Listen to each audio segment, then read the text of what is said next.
introduce you to Natalie Henley. She is the CEO of Volume 9. Before I do that, I'd like to share a little bit more about her company. Volume 9 is an amazing content strategy and creation agency. And yes, that's a digital marketing agency, but they focus on leveraging content strategy and content creation to drive relevant traffic via social media and SEO. And they excel at this, and they will absolutely help you to build your brand. And to put this in perspective, at SiteTuners, I mean, we're a digital marketing agency too, but we focus on conversion rate optimization, not what they do. We actually engage Volume 9 to help us with our social media, and our experience has been absolutely amazing. Not only did we use them, but we've also introduced them to a number of our clients, and now we have joint clients that we work on together, which is also awesome. All right, having said all of that, her agency, let me tell you a little bit about Natalie too. Natalie has been a speaker at the Conversion Conference and is absolutely one of our highest ranked speakers ever. And so we keep bringing her back year after year, which forces her to come up with new content, but that's okay, she'll live, all right, no worries. And but she gets high rankings over and over and over again. She is someone that I am proud to say is my friend. She is open, honest, and tells it like it is, which is really important to me. Her talk today is at the intersection of social media and conversion rate optimization. During her talk today, if you have questions, you can use the Q&A. The one other thing that I'm going to ask you to do, just to get started, because we've got people from all over. If you just want to put in the webinar chat, just like where you are physically, that would be nice. It's always nice to know where people are, because you never know, we might say something interesting about where you live. So if you can see the chat and you want to add in, that would be great. So no worries. In the meantime, I'll also be looking at the Q&A for questions, and I will make sure that chat's disabled. So much, Natalie. Oh my gosh, I worked so hard on it not being disabled. Oh no. That is funny. All right, guys. So with that in mind, we will apparently be using the Q&A today to do this. So thank you for letting us know the chat's disabled, and we will just move on from there. Oh my gosh, I'm so sorry. It happens, but we have someone from Edmonton, Alberta, Canada. All right, so thank you. If you want to put answers in the Q&A, we will use them there. So no worries. Okay. Highlands Ranch, Colorado. That's actually where you are. That's actually exactly where I am. What's up, Gerald? Exactly. Okay. We got some New Yorkers. We got Parker. We got DJs in Utah, right? Hola, Jose, another person we know, obviously, from Santiago in Chile, all right, Virginia. So all sorts of really great places. So thank you all. And let's see. With that said, we're going to turn this over to Manassas, Castle Pine, Colorado. We're going to turn this over to Natalie to get started. Okay, awesome. And please feel free, as we're going throughout, if you have a question that is relevant to what I'm talking about, Marty has committed to keep his eye on these Q&As. So based on the question, he'll kind of make the call of whether to hold it to later in the presentation or whether it makes sense to jump in with it. So if you've got a quick question like, wait, what does that mean? Or is that a setting? Or, I mean, please don't like go really nuts. Like, don't ask me a really in-depth question. But feel free to just, as you have those questions, get them in there. Don't feel like you have to hold them. If for whatever reason we don't answer them right at that moment, we will absolutely get to it by the end. Okay. So I like to start this with a little story. And I want to talk about one of the greatest moments of my life. And I think it is one of those moments where a lot of people dream about it, especially, kind of East Coasters. I think this is a big thing we all dream about a lot. We think about with great anticipation. And I am, of course, talking about the year that my team, UNC Chapel Hill, won the NCAA basketball tournament. Greatest game of my life, greatest day. It was amazing. And thank goodness for AI that allows you to restore old photos, because this was an old grainy photo that I think someone took a picture of and uploaded on Facebook.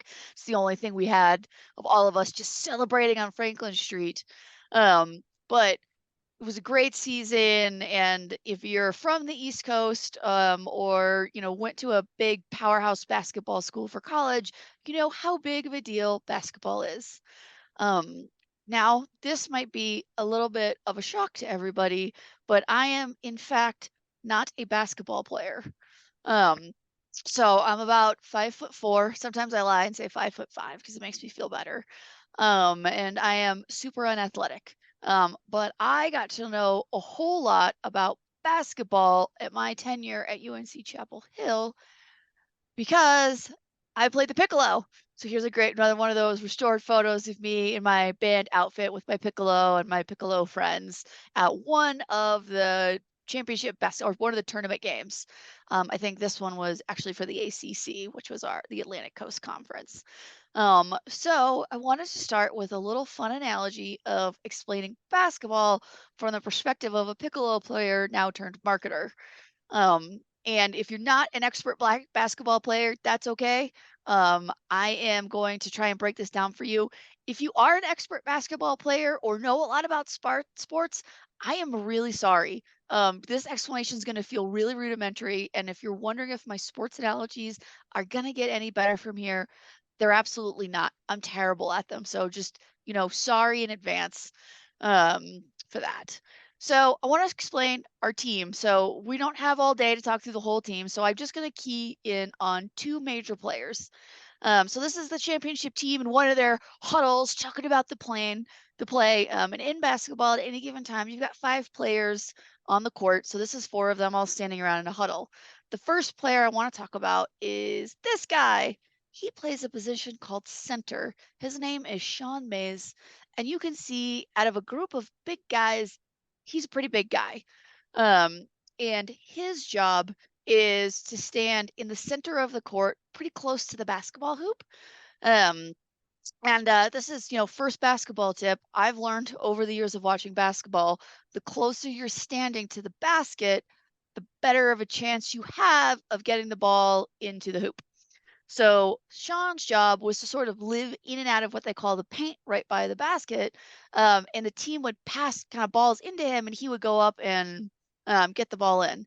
His job was also, and this is where being a really big guy really came in handy, is that when anybody shot on the team, on our team or an opposing team, his job was to kind of get in there and grab the rebound and either get it back out to our team or try and turn around and make the shot. And even if we miss that first shot, maybe, be productive on that second shot. That's Sean Mace. He's the center. Second guy in the huddle, you can't even see him, so I pulled another picture out because in a group of tall guys, he really doesn't stand out. He's actually taller than me, but not much. So I'm 5'4", he's 5'6", I think. Might even be 5'8". So still tall in my world, but definitely not tall on a basketball team. His name is Raymond Felton. He plays point guard. A point guard has a very different job on a basketball court. Their job is to bring the ball down from the other side, kind of live far away from the basket and judge where all of their other players are, and at any given time figure out who they should pass the ball on. So sometimes he's passing it into Sean, sometimes he's passing it into Jawad Williams, who's also in this photo. So his job is to kind of see. They also can throw it back out to him if they're kind of in trouble. There's a lot of players blocking them. And then every now and then he can make the call to kind of run it in and make the shot. So those are the 2 players we're going to talk about. I like to compare them because they both had phenomenal seasons. They were both starters on this team. They both went into the NBA draft. Both got drafted to the same team. Woo! So Sean Mays, I just want to break down what happened in that last championship game. He scored 26 points for the team. He was our main point scorer, and he was drafted like Raymond to the Charlotte Bobcats. And his salary, because of where he went in the draft, was about 1.6 million. Raymond Felton scored 17 points in the final game, and his salary when he got drafted, because he went in the first few picks, I think he was fifth overall, 2.8 million. So now, if you know anything about sports and basketball, you would go, this comparison is ridiculous. Obviously, a point guard is a more important player than a center. And it makes complete sense that Sean Mays got 26 points and Raymond got 17. Sean Mays' job is to produce points. Raymond Felton's job is to get the win. The whole team's job is to get the win, but a great point guard is really judged by, well, how many points did the team make overall? Not just how many points did that point guard make. But when we sit down in meetings, if you didn't know a lot about basketball and you looked at this comparison slide, you might go, well, shoot, Sean is cheaper and he scores more points. Let's get rid of Raymond Felton. Let's just have two Seans. And I mean, we're gonna double our results and we're gonna cut our budget in half. Decision made. And again, if you know anything about basketball, what a stupid, right? You would never make that decision because you have to have all of these different positions for it to work.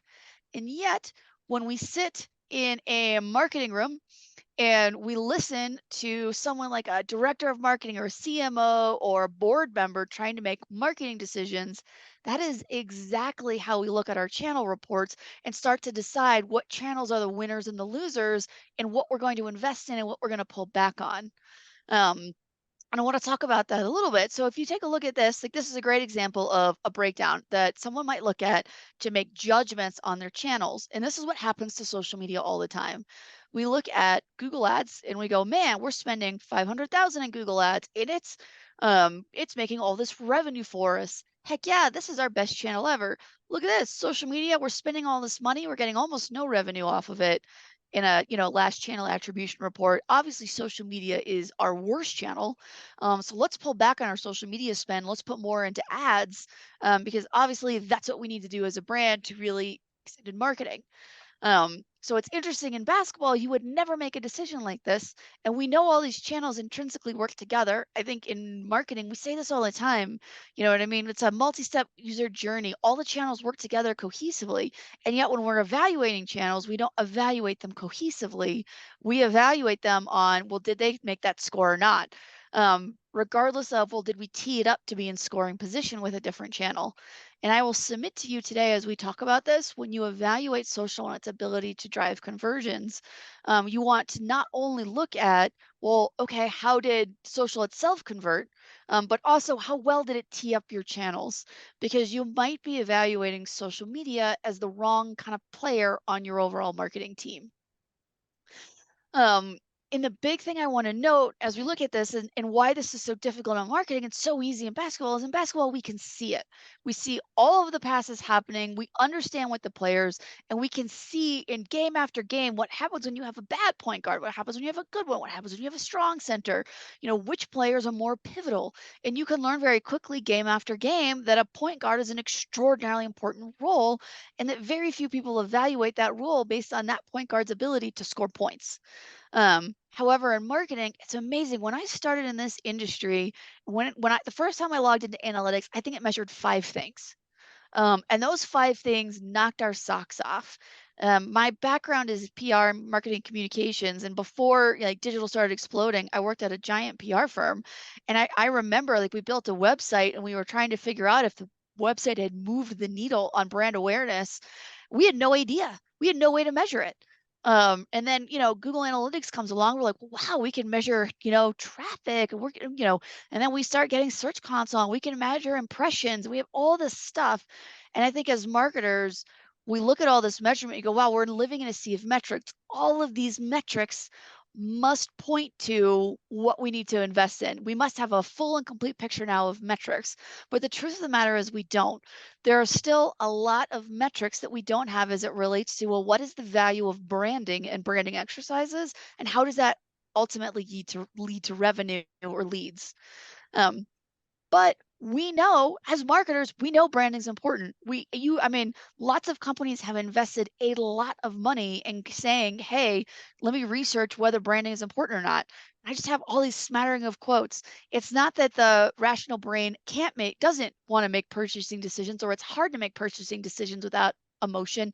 It's that it's physically impossible to make a purchase decision without an emotion. We know that 77% of consumers have identified that they prefer shopping with brands that they follow on social media. 33%, a consistent brand presentation increases revenue by up to 33%. 88% of consumers say that they demand authenticity when they try to figure out who they're going to support. 77% of consumers buy from brands that share the same values that they do. 94 of consumers say that they recommend brands who they have an emotional connection with.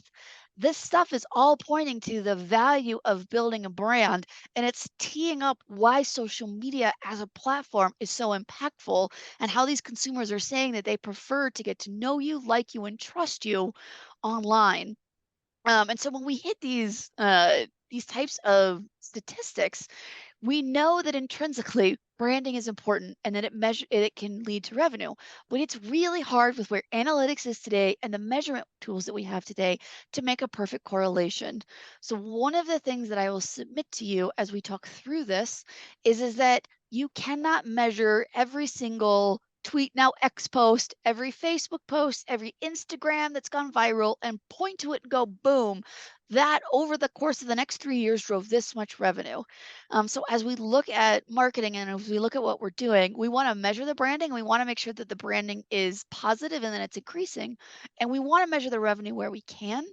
But we also need to be okay that we are still living in a world where there's a little ambiguity between every specific branding tactic and the revenue it drives. But it's a conversion presentation. We're going to talk about where it can drive conversions and how to measure it. But I want to submit to you that a big part of social media is building this branding, and this branding absolutely drives conversions. And we're living in a world where some of this is just hard to measure. So at the end of the day, my recommendation is first and foremost, let's measure everything we can, and let's be okay that a gap exists. But as it relates to measuring, one of the first things, I almost never bring on a new social media account that's actually measuring everything they can. And I find that this is a huge first step for a lot of brands of there's two major things that social media is likely doing for you. One, it's building up your brand and brand awareness. And two, it's leading to conversions. Those are usually the two sets of metrics that everything boils down to in a social media account. And in brand, you want to think there's some standard metrics you can measure, and you can get into the platforms and measure them. Reach, impressions, engagement. If you use a social media posting tool like a HubSpot, or Sprout Social, these metrics are also in there, and a lot of times those tools will do a really nice job presenting that stuff for you. So those are the ones we've all learned to judge. The next one is website traffic. A lot of brands aren't even paying attention to website traffic, and on the basically on the other side of that coin, very few brands that we work with use UTM parameters on their social media posts, and this is a big opportunity for a lot of brands. And we just strongly recommend that if you're going to share a link on social media, which you absolutely should on the platforms where it's appropriate, or in the locations where it's appropriate, put a UTM set of parameters on there and make sure now they're good for GA4. But there was a really interesting study recently done by a good friend of mine here in Denver, for the Denverites, Steve Lamar, and then Rand Fishkin, who used to own Moz, now runs Spark Turo. And they found that up to 50% of your social media traffic may be attributed to now what used to be direct, now it's direct or what is called unassigned in GA4. Because turns out Google didn't work really hard to make sure that you're getting all the attribution from Facebook and LinkedIn that you should be. Makes total sense. They're competitive products. They don't really want you using a lot of Facebook. If they could avoid it, they would. So if you want to get really just accurate information about, well, is stuff coming from social and is it ultimately turning a conversion, you really want to think about UTM parameters. If you do, like, for example, any DMs, which is a really common way in CPG brands to start to convert people, if they're asking a question about a product or they need a specific product page, it's really common to DM someone with that information versus posting it publicly. Sometimes you post it publicly. Any DM that you're doing, Google won't assign as social media. It's super interesting. But put UTM parameters on those. And then brand mentions and sentiment is a great thing to be measuring. And then one of the things almost no brands do, but it's interesting to keep track on, is how is your branded search increasing? Because if you're putting a big push on social media and little other places, and you're noticing a consistent increase in people searching for your brand name, you can pretty safely say your big pushes on social media are really helping with that. So these are kind of all the things you can do to get a really clear picture of brand pretty quickly. And on the conversion side, some things that you can do, again, UTM parameters, social only discount codes, just to see where those things end up. And again, someone might end up pulling it from social and putting it on a blog post. Who cares? But if you can use that discount code and you know that you only shared it on social and then it just went everywhere, great. Now we can make sure, instead of thinking of that as referral, well, social media is actually really where that all started. Social media specific landing pages, where, hey, we have specific places we want to drive traffic and we can see what people are doing. And then multi-channel attribution, which got a little bit easier in Analytics 4. The way that they're doing it, they're trying to help you piece together what channels participated, and they're trying to assign conversion channel value to channel. So Analytics 4 is already starting, or GA4 is already starting to do that for you. But understanding that your social media is a lot more like point guard and is likely going to be passing the basketball to a channel. So you might see that your email marketing is your like number one, like that's your center. Like the email is scoring it over and over, but that's because we already won that email address through another channel. So understanding where we're getting those email addresses and then how those are participating in the conversion process can be really helpful in understanding overarchingly how social media participating in your conversion funnel. Okay, so then I want to break this down, because we got to start talking conversions, into two major types of conversions. So the way I like to think about this, with my terrible basketball analogy, just keep going, is assists. So we're a point guard, we're throwing the basketball into somebody else, that somebody else is making the score. There's a couple ways that we've seen that social media has made really powerful assists for brands. That's really positive for you to do for your brand. The first is, and I'm sorry, I hand drew these, so sorry. These are, look, I'm the basketball coach. I drew a court. The first is doing a really great job on lifestyle marketing and building a tribe. And then taking your tribe and running ads against that tribe. So the case study we have is Vitamin World. When they came to us, their growth was anemic. They were losing followers. They were running ads, and they were negative on return on ad spend, let alone agency fees on top of that. It wasn't driving traffic, and it was just, if you went to their page, it was a lot of, did you know that we sell calcium? Hey, this week is buy one get one free on turmeric, all that stuff. And it was very bottom of funnel, very just, hey, let me just take the products that we have and just kind of get it posted up on the page. And what we did is we went, okay, stop doing that garbage at this velocity. And instead, who is this tribe?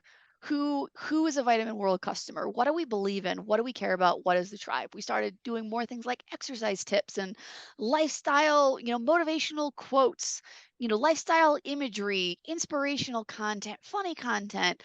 And the idea is like, hey, let's define the tribe. Who are we? And this is a big marketing tactic of, who is your tribe? Because your customers are more likely to buy with you if you're in your tribe. Like, hey, I am a tribe like you. What is my tribe supposed to do? So build this tribe. And building the tribe isn't just buy my thing. It's, hey, our tribe believes in healthful living. Our tribe believes in exercise. Our tribe believes in positive thinking, and really building up that mindset. So it was really powerful for them. In a 4-month period, they got 44,000 new followers. We got a 400% increase of traffic to the site. And keep in mind, that 400% increase in traffic, we had taken links on their social media posts from every post to about 20% of their posts. So a lot less of the content was actually pointing back to the site, but we were driving a lot more website traffic and followers because we were a lot more engagement in the content. And then this was fun. So then we turned back those ads back on, and those more bottom of funnel ads. But now we've got this new engaged audience that started participating and doing exercise trips and been like, yes, I want to be in the tribe. And then we ran a buy one, get one. And they had a 14-to-1 return on ad spend on the first ad campaign that they ran. It was their most successful ad campaign up to that point that they had ever run as a company on digital.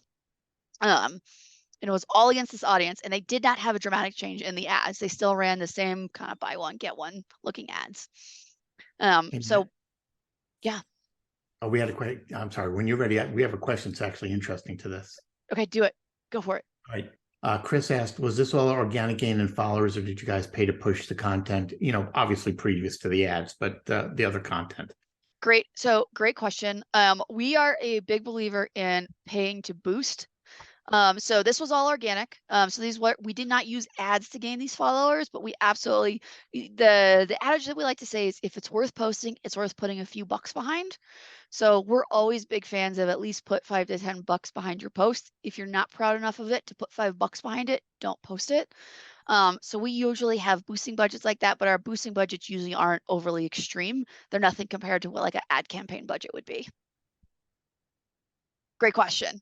And yeah, and you'll hear me, I'll say that a few times. I'm going to differentiate, it can be confusing. I'm going to differentiate boosting and ads. But boosting in social media is taking an organic post, putting a few bucks behind it, targeting it to the same audience you can target to ads to get that organic post in front of your target audience. An ad is, we're going to put an ad, they're usually a little bit longer. They can maybe sometimes have juicier calls to action. But once you're done spending the money, the ad goes away. So the boost, once the boosting budget is done, the ad still lives. And what we notice is that once you get that wheel spinning, you still then start to build comments, engagement on the post, even once the boosting budget's expired. So we really like boosting as a tactic. And on ads, it's not that I'm anti-ads. It's that in general, as an agency, my philosophy is we really try to help brands grow without having to dump lots of money into ads long term. I want ads to be an option for you where you can hit the NOS button and put some ads in. But I like to build up brands the right way, where you have the steady stream of followers, the steady, brand that you're building, the steady stream of traffic, the steady stream of revenue. And then, yes, once you do that stuff, absolutely, if you want to put money in ads and kind of get that quick win or those types of things, that's totally fine as a channel. I'm not anti-ads, but we really try to build stuff up as organically as possible. This was one of the things that Natalie taught SiteTuners, and this is something that we do now all the time. So we didn't just engage with them, we actually paid attention and do what they said to do, and it works. Woohoo. Yay, I'm glad it's working. All right, so breaking down the the key is valuable content. What do you define your tribe? What do you care about? What do your customers care about? What do you believe? And try to create content that's engaging around that. Build that engagement. That's really important for the social algorithms, and it's a key part of how this works. People who are engaging positively on your content is absolutely a trust symbol that you are a well-respected brand and that people like your brand and that we should trust you. It also is a key signal for algorithms like Facebook's Edge Rank that you deserve to be shown more in the feed. So they're using your engagement per post as a metric. This is also why we really recommend that, like every now and then, like people are like, well, I'm going to have engaging content and I'm going to boost that. But every now and then I just have this boring piece of content. Like I want to share a press release and PR team says I should share that on social too. I know no one's going to read it or care about it. Are we still good to post it? Absolutely not, because that's going to drag your engagement per post score down. And also, like, what don't if nobody cares, don't post it. If you want people to care about it, then turn it into a post people care about and then link to the press release. But if it's a press release and nobody on social cares about it, don't put it on social. Social is not your default distribution channel. It's your audience and your community, and you're fostering it.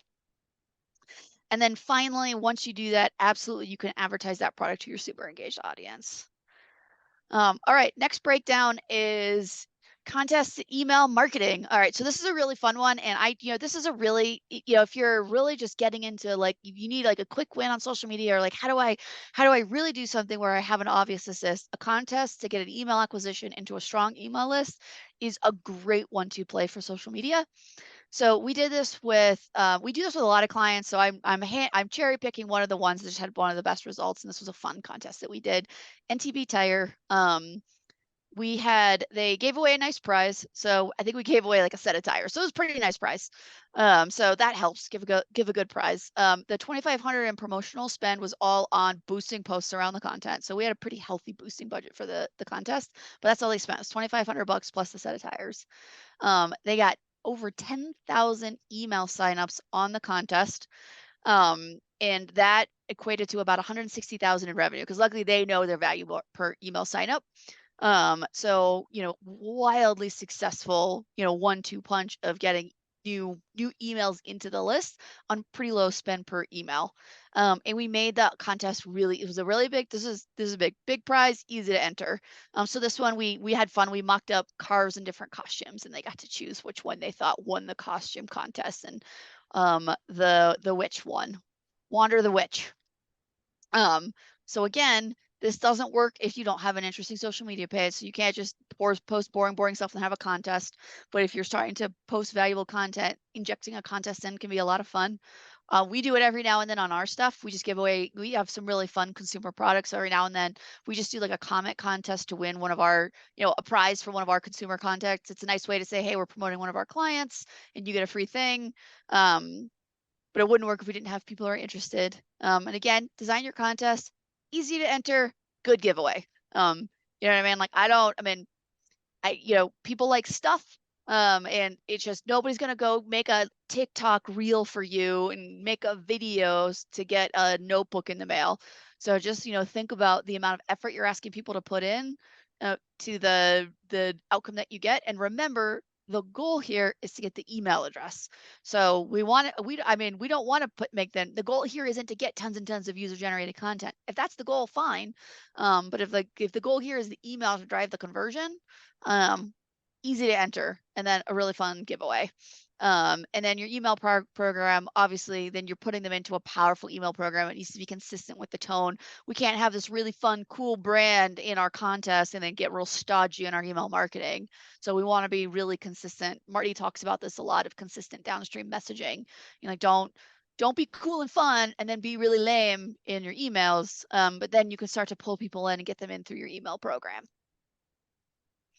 And that's also too important too on this, with Tiger Kingdom, you can have a little fun with the social design, but you can't go nuts with it. So we're really big fans with the design that people are presented with on social when they're entering a contest needs to be relatively consistent with the design that they, get into the email. We need to make sure that they realize whose email they just gave. Like, okay, we just entered this contest. It's NTB. I know I'm in NTB. This is an NTB branded contest.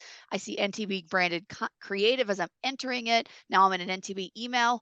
Otherwise, someone's gonna be like, "How did I get on this email list? I don't know what this is." So.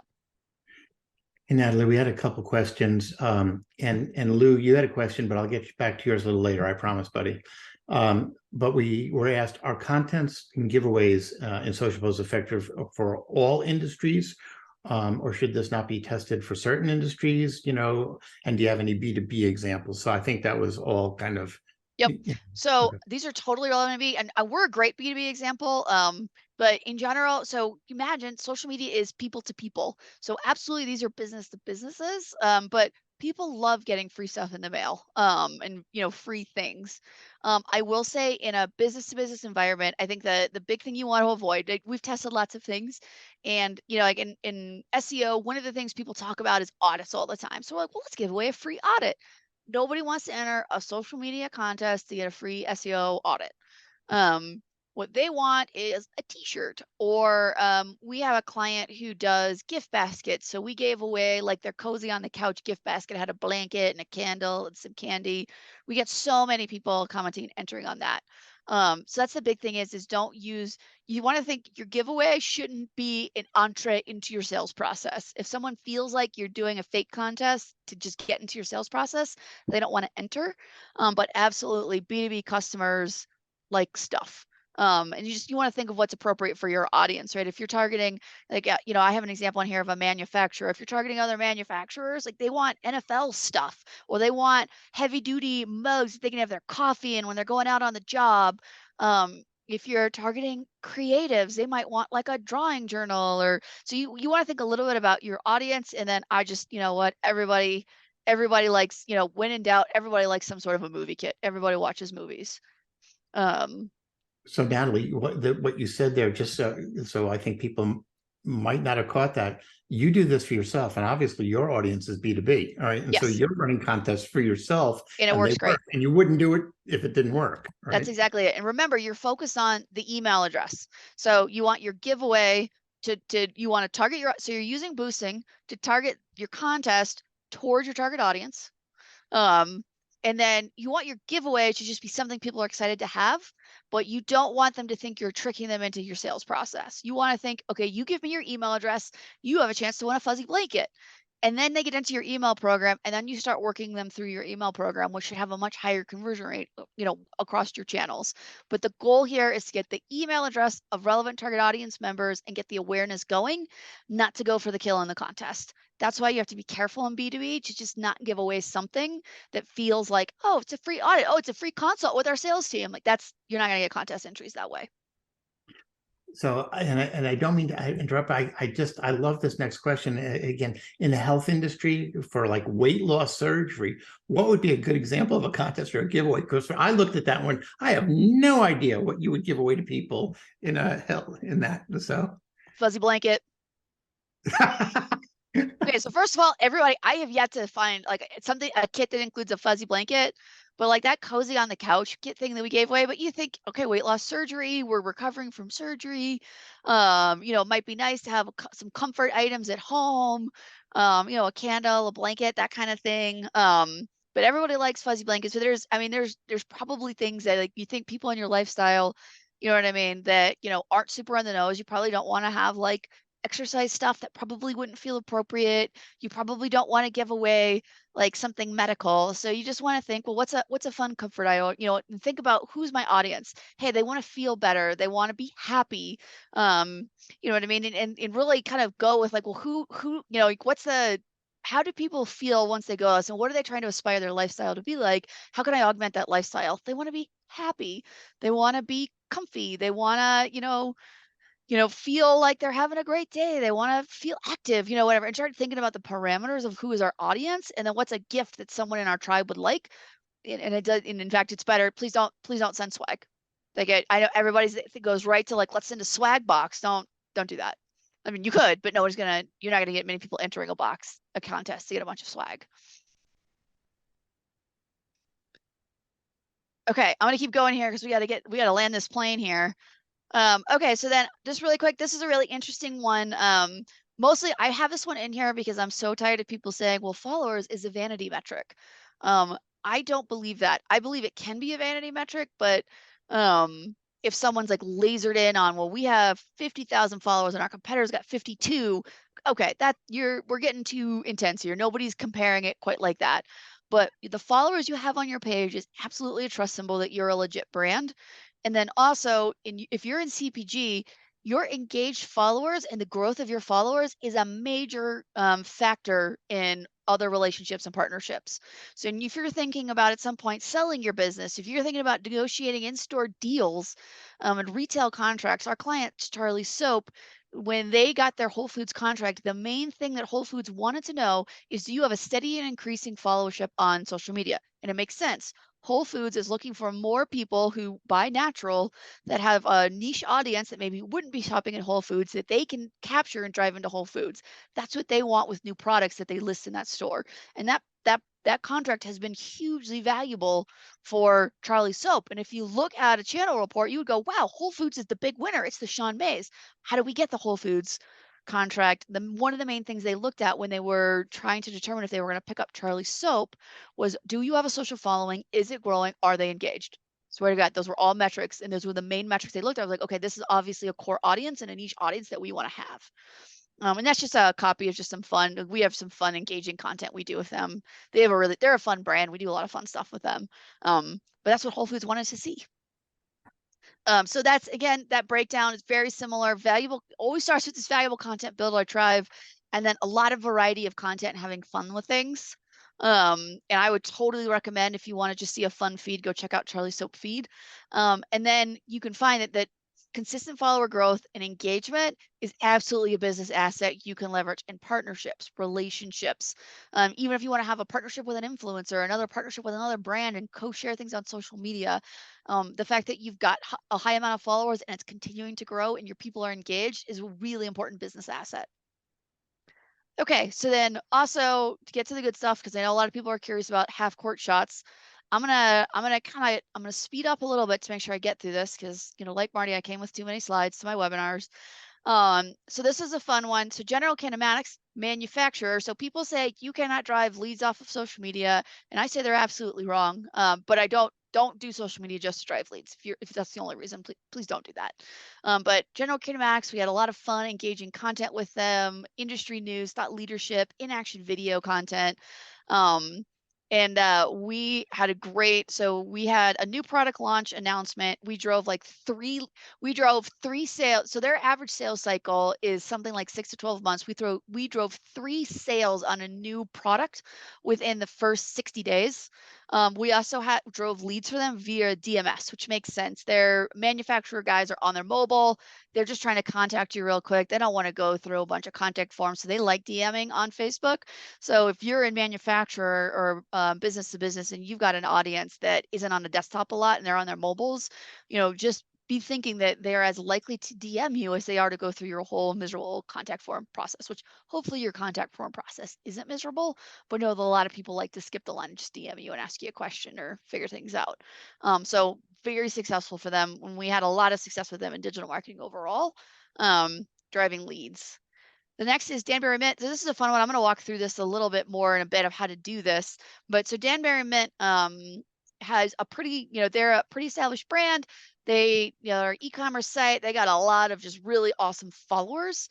And what they're really trying to do is just extract a little more sales out of their social media feed now that they spent a lot of time building it up. And so we've built an audience with them of, okay, people who are likely to buy. And what we've started to do is add in additional interest based on the product.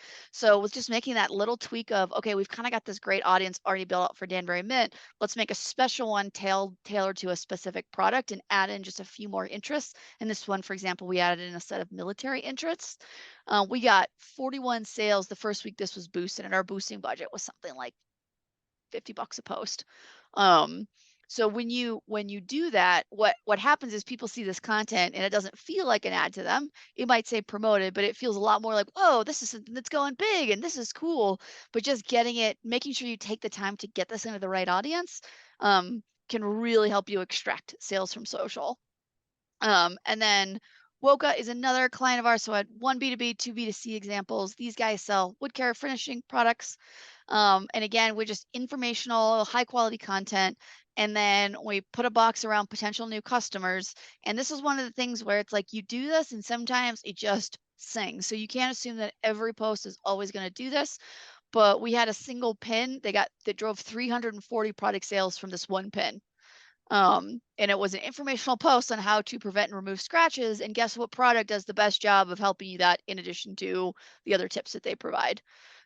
So absolutely taking some time to just write helpful content around your product and then getting that in front of your audience can be really useful. But again, if we hadn't had great creative, if we hadn't had an ongoing Pinterest board that was interesting for people, and if this had been too promotional, it likely wouldn't have worked so well. So you've really got to be thinking about how to do this just right, that it's helpful, it's informational, it's beautiful, and then absolutely tease up your product in a really unabrasive way. And then just don't also I am not saying every single post that we give for them gets 340 sales per post, but this one just took off, which was exciting to see.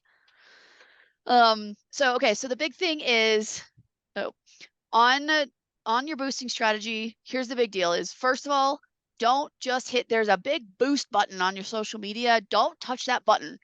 That is not a good way to boost post. What you want to do instead is you want to go into the ads manager, something like Facebook, Instagram, and you want to start building out audiences. And you want to take the time to really think, who is my audience?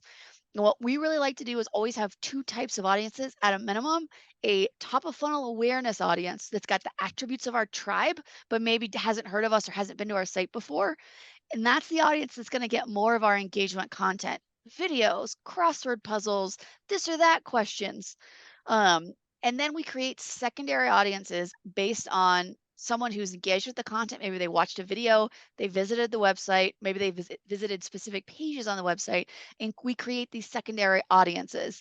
And then based on the content we have in our feeds, the more awareness informational content goes more to our awareness audience.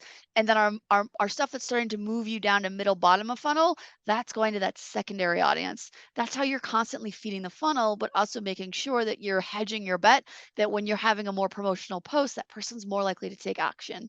And then for the B2Bs on the phone, My recommendation is on that more bottom of funnel, don't ever go straight for the kill on social if you can avoid it. Don't have a post like, hey, did you know that we do SEO? Talk to our sales team today.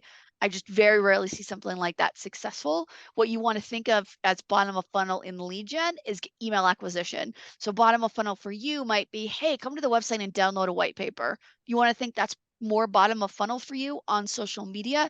Not that you can't drive leads on social, it's that it's really unlikely.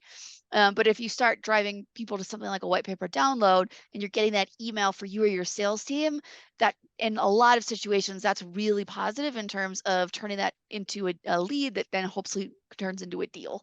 Or getting them into a webinar sign up is another great bottom of funnel activity that social media could start to tee up.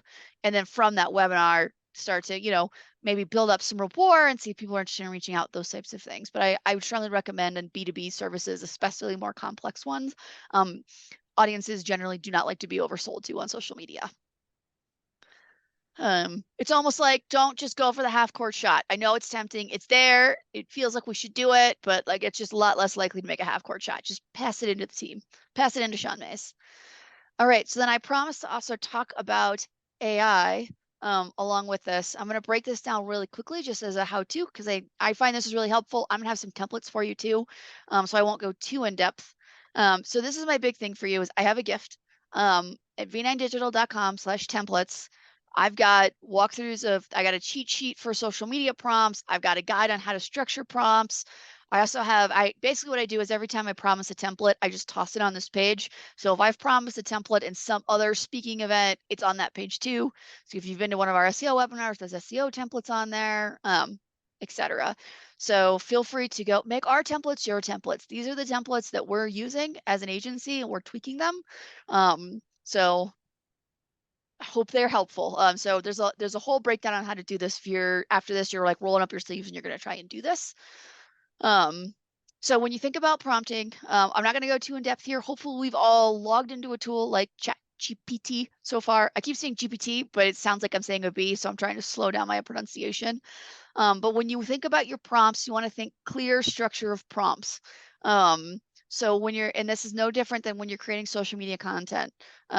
Before you ask it to do any of this work for you, context and role, clear topic, and then you want to engage with the chatbot to get to what you need. And so absolutely AI can help you in terms of how do I create engaging content? What kind of stuff should I say? I'm not funny. How do I be funny to this audience?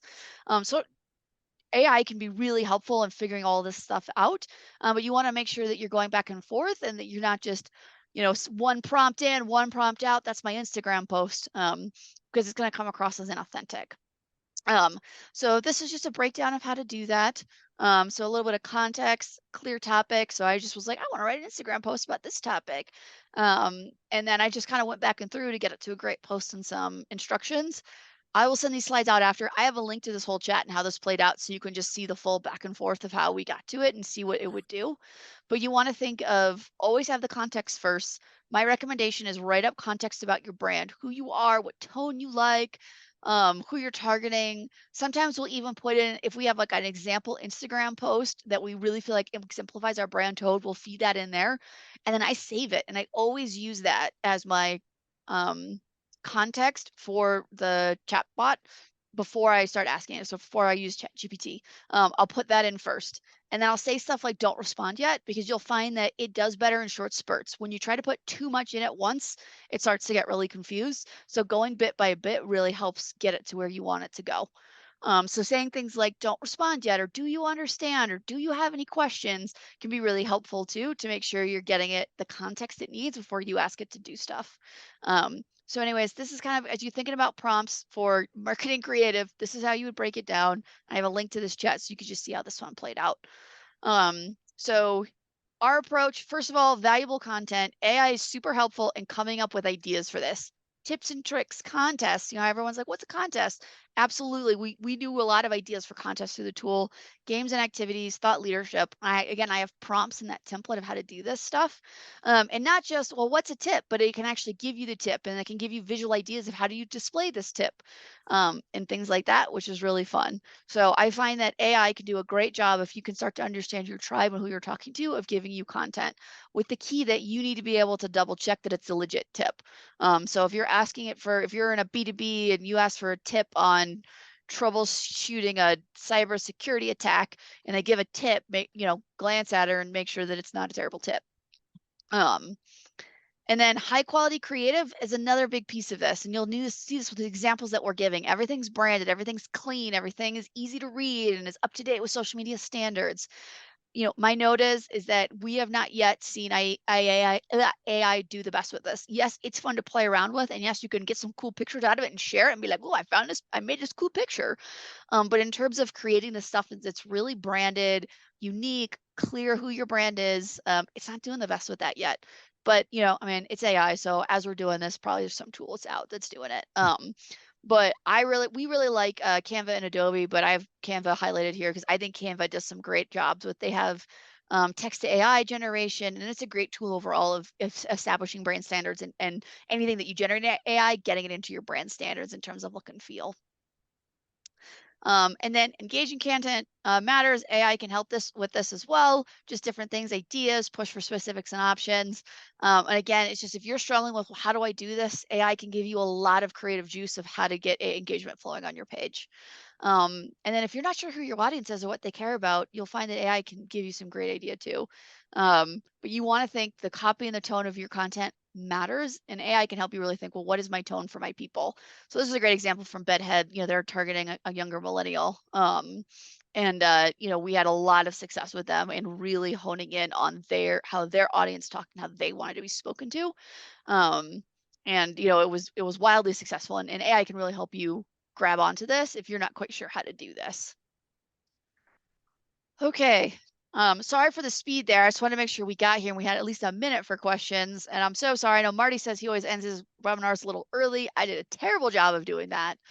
But if you would like some help with any of this, one, I'm happy to answer any and all digital marketing questions I can via email. If you ask me a question I don't know the answer to, I'll just let you know.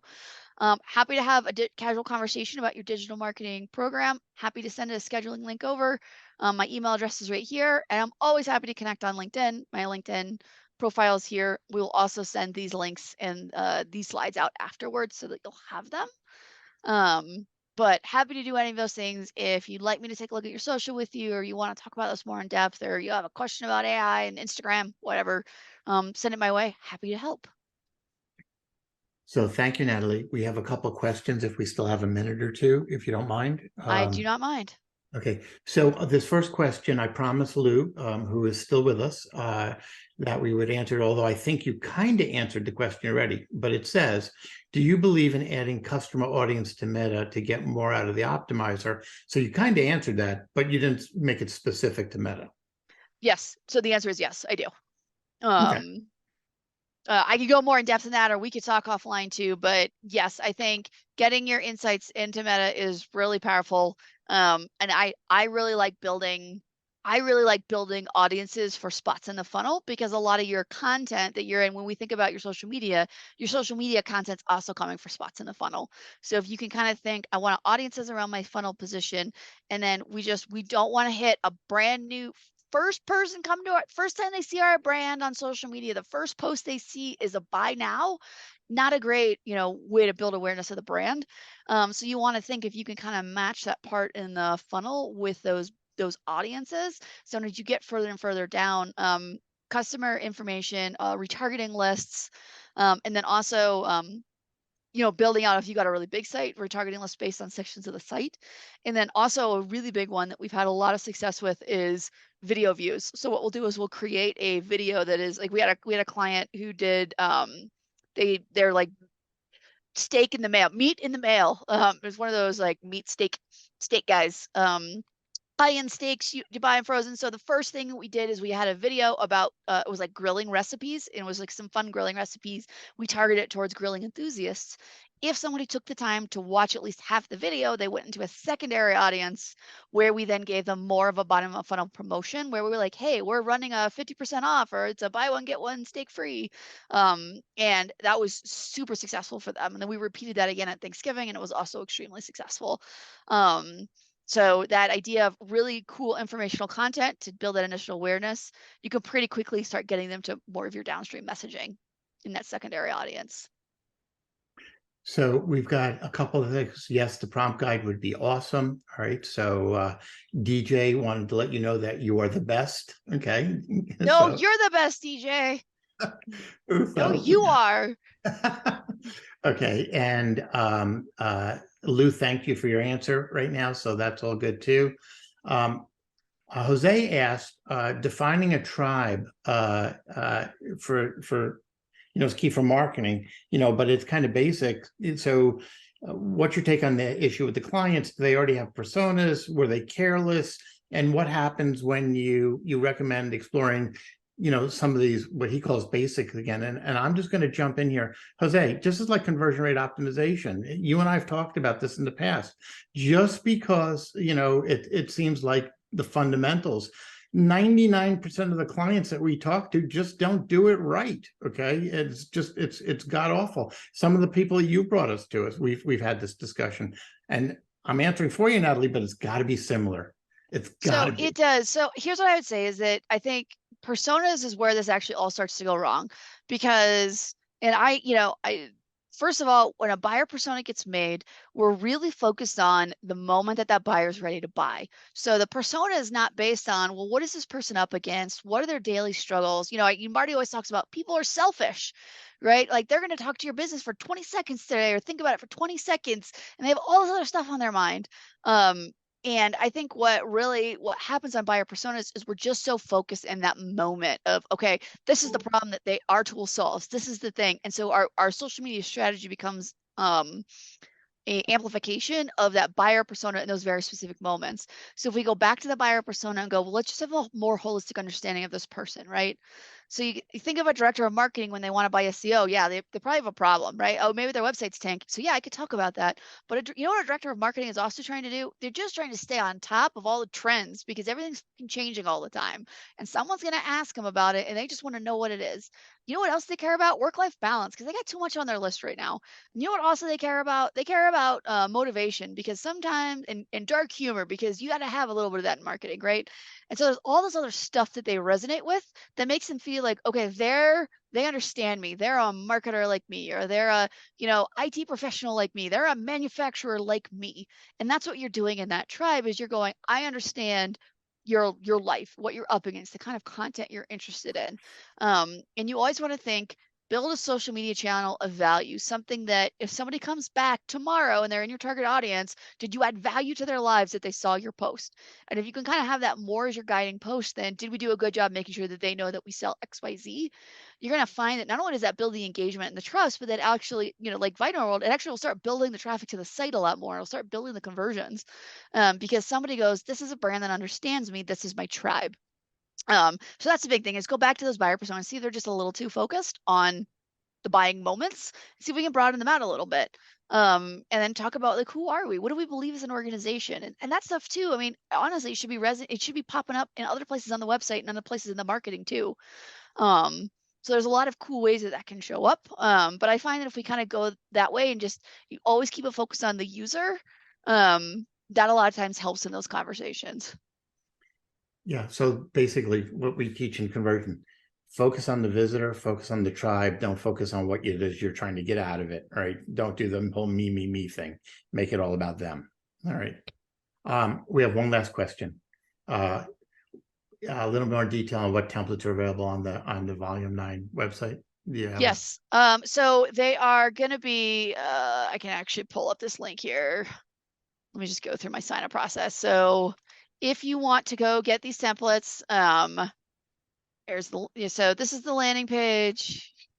Marty's going to hate that I'm asking for information on this. I definitely asked for some information. Sorry. So you'll see that it's going to take you right to a landing page after this to, you'll see the landing page and you don't have to sign up. Okay. Volume 9. So it's going to take you right to this landing page, and it's got just all these different links, and these all just take you straight You're to the not link. showing the landing page, by the way. Oh, I'm not. Oh no, you're right. I am showing I'm showing the wrong thing. You're right. Hold on. Where's my No worries. dialogue? New share. And Helen, thank you for your feedback. ChatGPT prompts. So prompts, social media cheat sheet, website launch SEO checklist. So some of these aren't relevant to today, but they might be helpful things. They're different templates that we've made over the years that we've promised. Social media engagement checklist. If you're trying to build social media engagement, this is kind of a fun one, of just all the different things to go through to think about building engagement on your brand. So they're all here on this landing page. So anything that you find useful, and I continually add stuff to it. So feel free to bookmark this, because every time we come up with a new template that we want to share, we just toss it right on here. Right. Well, Natalie, that we're at the top of the hour. People stayed with us, so I want to thank you all for staying. Hopefully you've gotten a bunch of good tips out of this. I know I actually got more tips, and we've engaged Natalie, and I still got more out of it, right? It's like, oh my God. So having said all of that, Natalie, just put your contact slide back up for a second. I Oh, yep. would strongly encourage all of you to reach out to Natalie. I will tell you that it has been awesome working with her over the past year. So for what it's worth, that's a customer testimonial. So thank you all. And we look forward to seeing you again on a future webinar. All right. And thank you very much, Natalie. Thank you, everyone. Really appreciate it. And thank you, Marty. It was a lot of fun. Bye All right. all. Bye.